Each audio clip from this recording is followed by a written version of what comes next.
Local productions seen on Delta College Public Media are made possible with support from viewers like you. Thank you.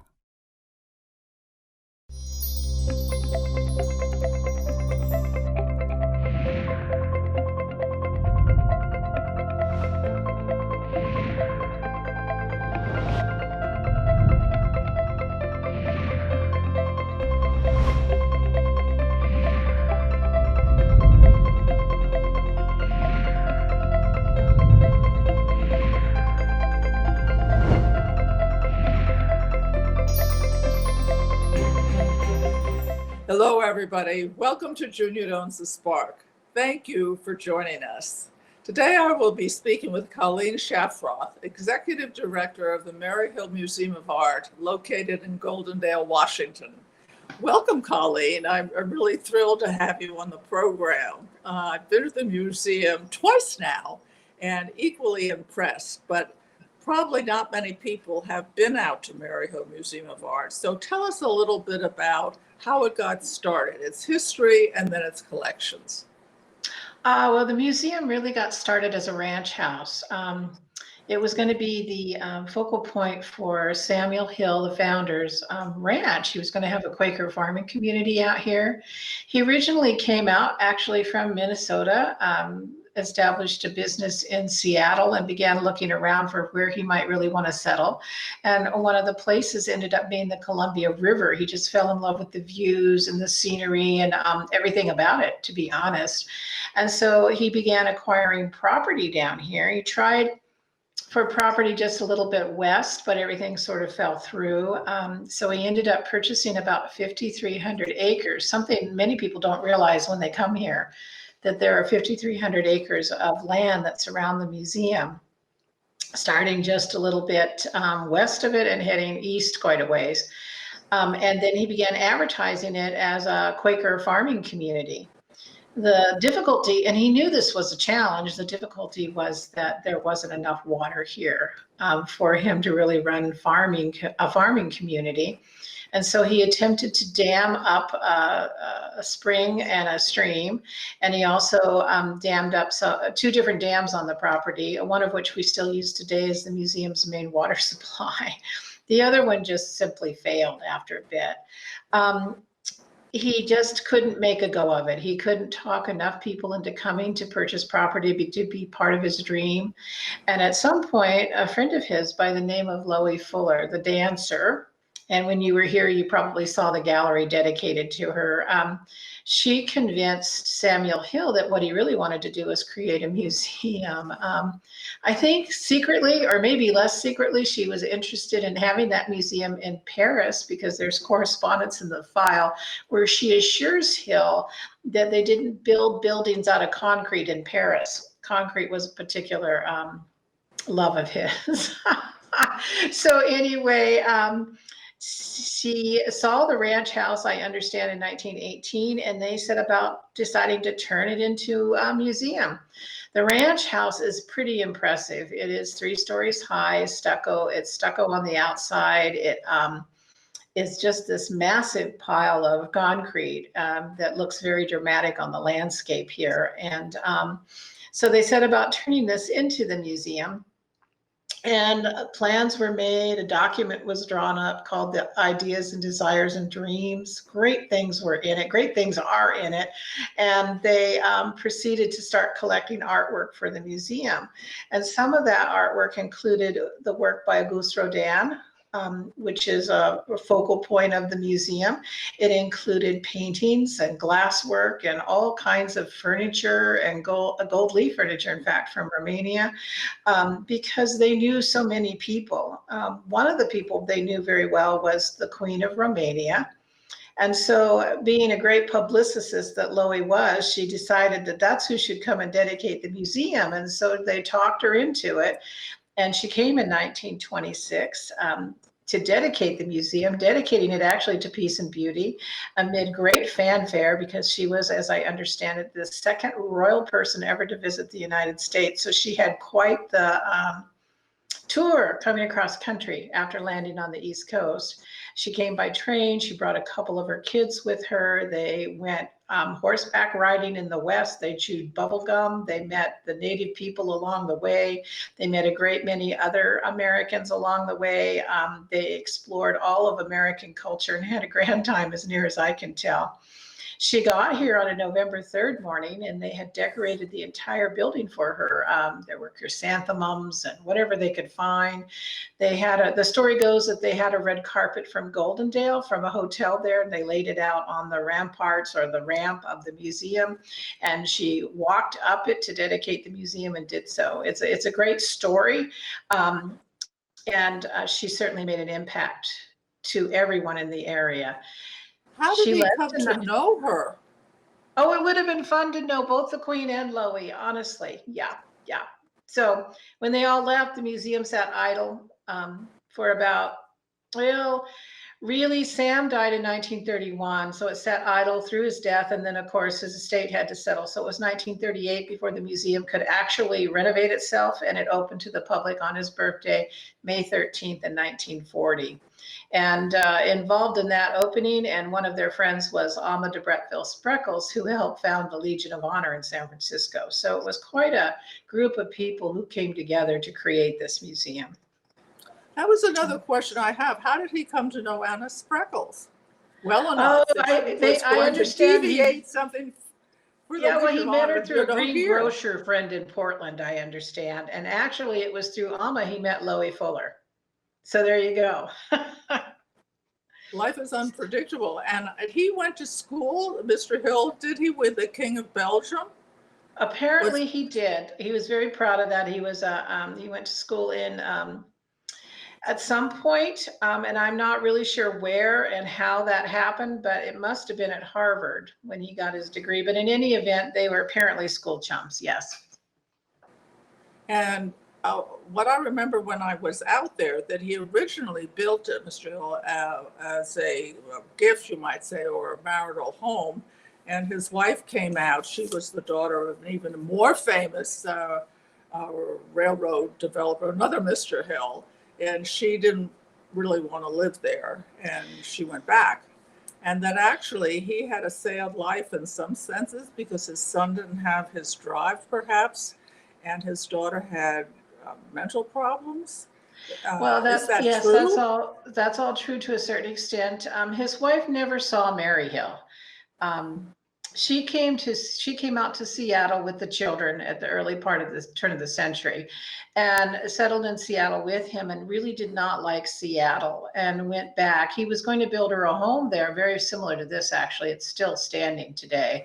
But it wasn't finished when she left, and so she went back to Minneapolis, and at that point they separated and kept separate lives. They never divorced, but they did separate at that point. But his projects in the Northwest were always exciting, vibrant. He was always trying to do great things, from the Peace Arch at Blaine, Washington, to Maryhill Museum, to all the roads out there.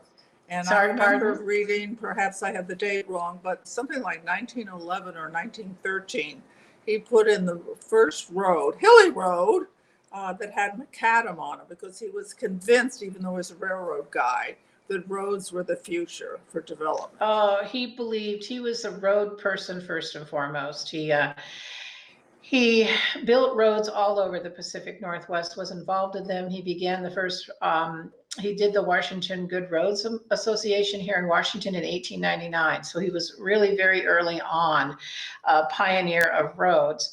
And he built the roads at Washington at his property, because he wanted farmers to be able to get their products to the market. So from about I think the beginnings of it were about 1909, but really through 1910 through 1912, he built roads here at Maryhill, and they were highly experimental, nationally known, because he promoted them everywhere.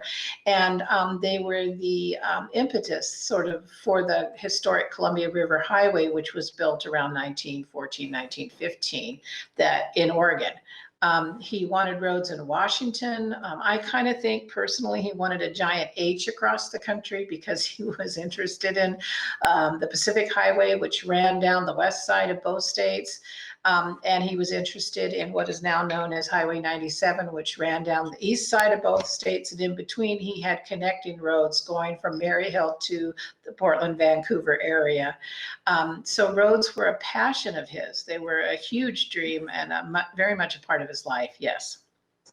You know, until I was out there, I had no idea that there was a festival of speed and there's a race every year at Maryhill on those, as I say, very hilly roads with some of the more modern conveyances. Can you tell us a little bit about that? Well, the Festival of Speed itself sort of came to a conclusion. However, we still see skateboarders on the historic Maryhill Loops Road every year. There's a group called the Maryhill Rats, for example, that do, the past couple of years it's been hard with COVID, but generally they'll do 3 or 4 or 5 runs, public runs, so people can take their skateboards and run down the Loops Road. It's quite a big deal. It's quite an exciting enterprise for all of these people who love skateboarding and longboarding, and they're going down that road at a pretty good clip. Sort of a scary proposition for me anyway, but it's very exciting stuff. Mm-hmm. So I also understand that an early director of the museum loved chess, and he started an impressive collection of chess sets. Could you comment on that? Oh, I would love to, actually, because actually they became one of my favorite parts of the museum as well, and I've written about them and been very much part of all the exhibitions that go on here on them. He had an exhibition in 1957. Clifford Dolph played chess by mail. Think about it for a minute, one move at a time. And he had cards and he had various different postal games he could keep going. And he began looking at chess sets as little works of art, little sculptures in miniature. And so he decided to have an exhibition, and he did that in 1957, actually. And it was very, very popular. And people decided to donate some of the sets he had borrowed to the collection. And so it began then, and with just a few sets. And today we have well over 300 chess sets in the collection, and boards and some other checkers and other kinds of backgammon, some other kinds of games as well. It's a fascinating collection that shows the whole world of chess, and it's wonderful to see. Yeah, it's one of my favorites. And also the Indian collection of Rodin was very impressive. Oh, the Rodin collection is truly inspirational. You can walk in it, you can see his plasters, you can see his bronzes, you can see what's really fantastic is a life-size sculpture of Eve, which is right there in the center of the room, and it is amazing. It's amazing, and you can see how the artist worked with it. Of course, he had a huge studio and a lot of people that came and went in that studio. So, but it is beyond belief. It's beyond belief, and it's quite unique in that these pieces were all produced in Rodin's lifetime. They were not cast posthumously. They were done in his studio, left his studio under his authorization. So they're really, the collection is all from the hand of Rodin. And you personally, what drew you to the field of art as a career? Oh, me personally, I love it. I just love it. I've loved it all my life. I love looking at things, analyzing things, exploring art. And I actually drew. I suppose if you really wanted to get down to the nitty gritty, it was horses. I loved horses, and I was drawing horses at a very young age. But honestly, that kind of went beyond that.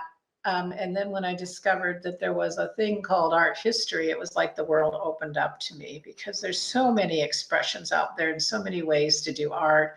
I could spend lifetimes, and I mean plural lifetimes, trying to explore all of the manifestations of the art world around us. Do you have a visual eye? That is to say, I'm talking about myself now. If I see a painting and it's framed and it's 1/8 of an inch out of plumb, it bothers me. It actually demands I pay attention to it and remediate. Do you have that kind of eye sensitivity, or is it towards color? Definitely, definitely. I have been in places like, a long time ago, I was in a hospital and every painting down the hall was crooked, and it just almost sent me over the edge. Yes. But yes, no, I like things to be kind of neat and placed in the right place on the wall and level. Yeah. Yep. I understand that completely. So, you believe that art betters life, right? I definitely believe that. And of course, I do too. But what have we learned about art in hospital settings? Are there things to consider in terms of form or color that lift people or take people down? Often, what you find is a sort of a dull green or a dull something. Has that ever come to your attention, or have you ever thought about it? Well, I've thought about it a lot, actually. I suppose because when I moved into the area, we settled in a town called the Dalles, which is in Oregon, just south of the south and a little west of the museum. And they have a hospital system there, and they began being part of this kind of plane tree thing where they wanted to include art. And they do an excellent job, actually, of showing art in the hallways, showing art in rooms and in other places. And it's even in their local wellness centers to see, and it's art by artists of the area. It's not just commercially produced art. It is art by painters. I can recognize some of the artists on the wall. So it's just, I think it's essential. Looking at it can get you through trauma, exploring it, enjoying it, understanding it. Mm-hmm. Often in places that emphasize outdoor activities, whether it's boating or hunting or whatever it is, culturally have less of an interest in art, or, well, carving exceptions maybe. And I was just thinking, I mean, the landscape is so compelling out there for outdoor activities. Have you ever found it a challenge, or how do you invite people in for the luster and the experience of art if they're not naturally drawn to it, if they're in the canoe? Well, I think that, first of all, Maryhill is a site. There's beauty inside and outside. And I remember once walking outside to snap a picture for somebody, and it happened to be a pristine, beautiful day, and Mount Hood was just crisper than crisp. And I heard these visitors walk around the corner of the museum and catch a sight of Mount Hood, and it was like instantaneous. Oh my God. So, we try to be outside too. So we will do programs outside. A couple of years ago, we did printmaking outside, and we did it with a steamroller. It was the most amazing thing. So we had these, I think there were 11 artists, and they all had a section of the Columbia River Gorge and the communities, and they worked with them, and they created these very, very large prints. And then the day we printed them, they laid them out in a long, a form, and the ink went on the boards went in on the form, and our curator of art, Lou Palermo, just rolled that steamroller, the tractor, right on down over those prints and created this 66-foot long print. So it was just very exciting. So we do these things all the time. We try to get people outside. We try to get the outside people inside, because I think it's part of what Maryhill is all about. I appreciated even the design of the barbed wire fencing so you didn't fall down the hill. There's great wind there, and I thought, someone's going to need something, but it was very pretty. I just thought attention to detail. Lovely. I thought it was, what? I think it's one of the most inspiring things we did.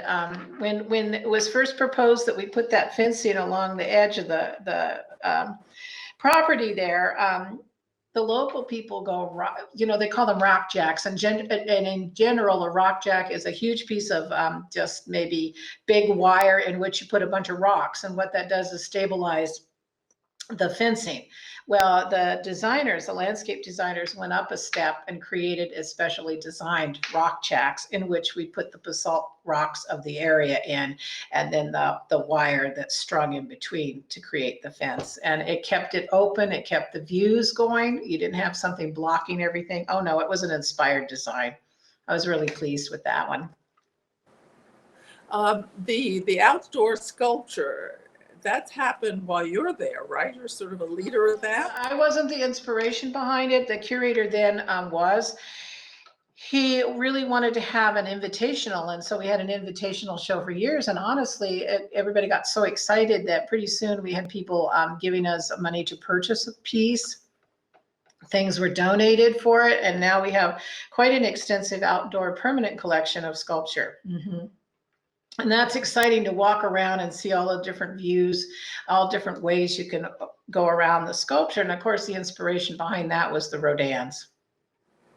I was very impressed that one couple gave a wing, money for the wing of a extension of the building. That's the Mary and Bruce Stevenson beautiful, wing, yes. and generous. Yes, Mary was tremendous, a tremendous supporter here. She loved Maryhill, wanted to see it thrive. Yes, and so she gave a great deal of money for that wing. We had a lot of other supporters as well, but she was the primary mover and shaker behind that.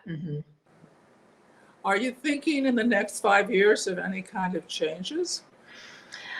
Well, I don't think in the next 5 years there'll be any monumental changes to the area. We're working on other kinds of projects. We're conserving the Stonehenge Memorial, which is about 3 miles east of us, that Sam Hill built to honor the heroes who died in World War I for their country.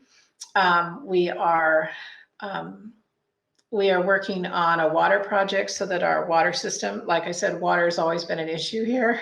So we're working on a water project that will bring us more water for the future, for future needs of the museum.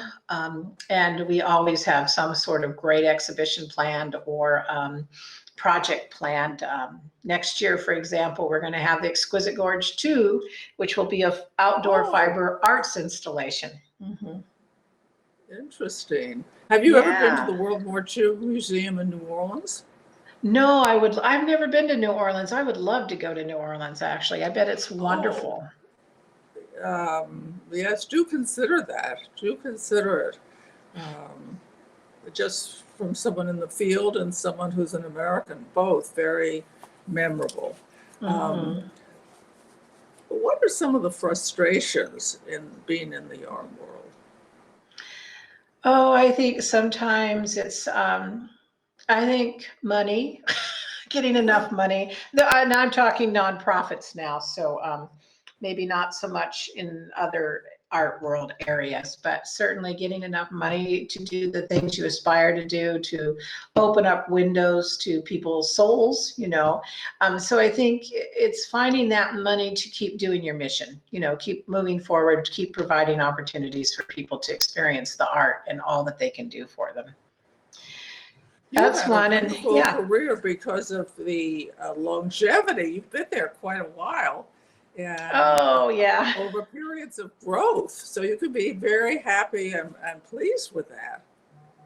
I'm very pleased. Honestly, I'm very pleased with the way Maryhill is coming out into the new century. We're doing a lot of great things, and we have an excellent staff who have great dreams and ideas and aspirations, and we have a great leadership in the board of trustees who also help us do that. So we're very lucky. We're very lucky. How do you encourage, maybe you're born with it, I don't know, enthusiasm and follow through in people associated in your world? Or do you just look for them like I do? I don't know, maybe I expect it. So, but I do think there's something satisfying about hearing a child go, oh, or a mother actually who said, oh, once when I was talking about landscapes and she had never really thought about how an artist put a landscape together.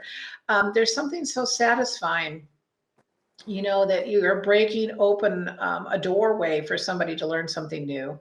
And I think that is at the bottom of all that we do, is to reach people. And so that kind of inspires all of us around here to do better, to do the best we can. Is there an ideal age in children to come together and have an art experience, or is that sort of random for any and all ages? I think it's any and all ages. I think kids who are 1 and 2 can even benefit from coming to an art museum. They get to see new things. They're experiencing new things. They're seeing, they may not understand, they won't understand necessarily a painting, but they're going to understand that the other adults around them are excited, or the older kids around them are excited. And I think people should be exposed to the arts, and all the arts, not just the visual arts, but all the arts, music, especially, and painting and sculpture and poetry and writing and prose and anything, as young as you possibly can do it. I have a friend who said, he's a physicist, and he said, physicists are for facts, science are for facts, poetry is for life. And sometimes I feel that about primarily the visual arts, but I agree with you. It's where you find it, and your desire to search for it too. That's right. For an enriched life, to notice and to value. Do you do anything with the newer internet opportunities or the Zoom opportunities nowadays? Last year, we just jumped into it. We didn't quite know what we're doing, but we did it anyway. And one of the things that I am particularly proud of is we did this exquisitely connected project, and people did their own artwork. And they did it to a certain size and a certain specification so that it would connect to somebody else's artwork. And then they wrote a thing up about it. You go online and look at it, exquisitely connected. Thank you so very much, Colleen. We certainly have learned a lot about leadership, Mr. Hill, desire, the effect of someone who can grow up with a museum, create the opportunities such as you, and the tremendous commitment to the highest level of quality. So you're to be graduated, as are all the helpers around the volunteer and professional side. So thank you, and have a wonderful life. And to everybody else, thanks for tuning in, and I'll see you next week. To contact Junia, send her an email at juniadonsthespark@gmail.com. For more information, program schedules, and news about future guests, go to www.juniadonsthespark.com. Thank you for joining us. See you next time on Junia Doan's The Spark.